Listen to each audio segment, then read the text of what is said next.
Hello guys, this is Ranjit Kumar. आज हम concept of object के बारे में डिस्कस करेंगे कि कॉन्सेप्ट होता क्या है और इसको कैसे पहचानते हैं, जो कि ये एक प्रकार का एब्स्ट्रैक्ट नाउन होता है लेकिन कंफ्यूजिंग पैदा करता है कि समझें इसको कैसे। ठीक है, तो आज हम इसी पर चर्चा करेंगे। जैसे what is concept of word. Concept का मतलब होता है क्या कि ये एक आइडिया होता है, एक विचार होता है जो हमारे दिमाग में उपजता है, दिमाग में आता है। जैसे कोई भी एब्स्ट्रैक्ट नाउन जो होता है वो हमारे मन में ही बनता है, तैयार होता है, वो एक विचार होता है। ठीक है, तो कॉन्सेप्ट एब्स्ट्रैक्ट नाउन के आइडिया से ही रिलेटेड रहता है।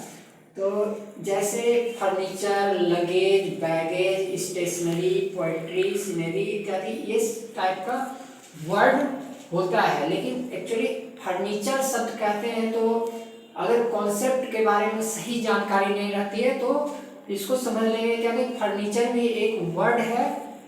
जैसे फर्नीचर का तो टेबल, चेयर, विंडो, बेड, इस तरह का जो ऑब्जेक्ट होता है उसी में शामिल फर्नीचर को भी हम लोग कर लेते हैं, लेकिन ये पूर्ण रूप से गलत हो जाता है। फर्नीचर एक कॉन्सेप्ट है जो हमारे, अगर फर्नीचर ऐसे वर्ड को बोलते हैं तो हमारे दिमाग में ऐसे आता है क्या कि फर्नीचर जितना भी लकड़ी के जितना भी फर्नीचर होते हैं वो सारे आ जाते हैं। जैसे टेबल हो गया, बेड हो गया, बेंच हो गया, फिर आपका बेड हो गया, विंडो हो गया, जितने भी सारे फर्नीचर टेबल लकड़ी से बनते हैं वो सारे आ जाते हैं। तो एक्चुअली वो जो पार्टिकुलर ऑब्जेक्ट होते हैं, जैसे टेबल, चेयर, ये पार्टिकुलर ऑब्जेक्ट है, तो इसको हम छू सकते हैं, देख सकते हैं। लेकिन अगर फर्नीचर की बात करें तो फर्नीचर एक दिमाग में आता है और उसका ये ऑब्जेक्ट होता है, ये पार्टिकुलर ऑब्जेक्ट कहलाता है। जैसे लकड़ी से बना हुआ बेड, ये हमारा ऑब्जेक्ट है, लेकिन फर्नीचर ऐसे कोई वर्ड एग्जिस्ट करता ही नहीं है ये। ठीक है, उसी तरह से लगेज की बात करें तो लगेज में भी हम जब लगेज शब्द बोलते हैं तो लगेज में भी बहुत सारा लगेज आ जाता है। जैसे बैकपैक हो गया, सूटकेस हो गया। जब कोई ट्रेवल करने जाता है तो वो अपने साथ बहुत सारा लगेज लेकर जाता है और वे कोई पार्टिकुलर ऑब्जेक्ट नहीं होता, लगेज में सारा आ जाता है, बेडिंग भी आ जाते हैं। ठीक है, अगर बैगेज की बात करें तो सेम चीज़ है। स्टेशनरी की अगर बात करते हैं तो स्टेशनरी शब्द जब हम बोलते हैं तो उसमें भी स्टेशनरी कोई पार्टिकुलर ऑब्जेक्ट नहीं होता है। इसके अंतर्गत जितने भी लिखने पढ़ने के सारे सामान आ जाते हैं वो ऑब्जेक्ट पार्टिकुलर होते हैं, लेकिन स्टेशनरी कोई एग्जिस्ट नहीं करता है काउंटेबल नाउन की तरह। ठीक है, ये हमारा एब्स्ट्रैक्ट नाउन है जो हमारे दिमाग में आता है। स्टेशनरी अगर बोलते हैं तो वो सारा लिखने पढ़ने का सारा सामान आ जाता है। उसी तरह से पोएट्री की बात करते हैं तो पोएट्री भी ये भी एग्जिस्ट कोई पार्टिकुलर ऑब्जेक्ट की तरह नहीं है। कोई पोएम हमारा फिर एग्जिस्ट करता है काउंटेबल नाउन की तरह, लेकिन पोएट्री वैसा नहीं है।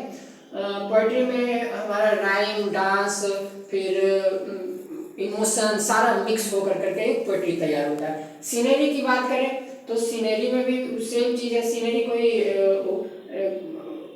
अदर ऑब्जेक्ट की तरह ये इसमें भी कोई प्रस्तुत नहीं होता है। फिर सीनरी शब्द कहते हैं तो जैसे पहाड़ आ जाता है, या बाहर सूरज की रोशनी तेज है तो वो आ जाते हैं, फिर पेड़ पौधा सारा आ जाता है सीनरी में।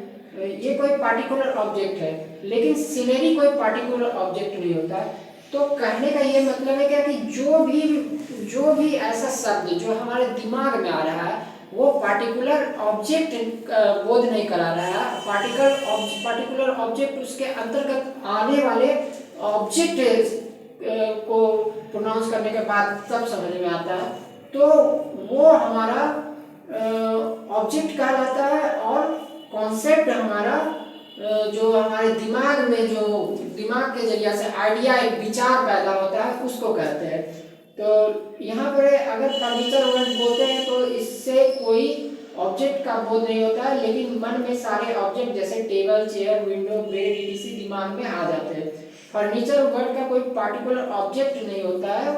उसी तरह और भी शब्द जैसे लगेज भी एक कॉन्सेप्ट है और इससे संबंधित ऑब्जेक्ट बहुत सारे रहते हैं, जैसे सूटकेस, बैकपैक्स, बेडिंग्स, ये सारे ऑब्जेक्ट होते हैं। तो उम्मीद करते हैं कॉन्सेप्ट और ऑब्जेक्ट में ये क्लियर हो गया होगा। तो फिर नेक्स्ट वीडियो मिलते हैं।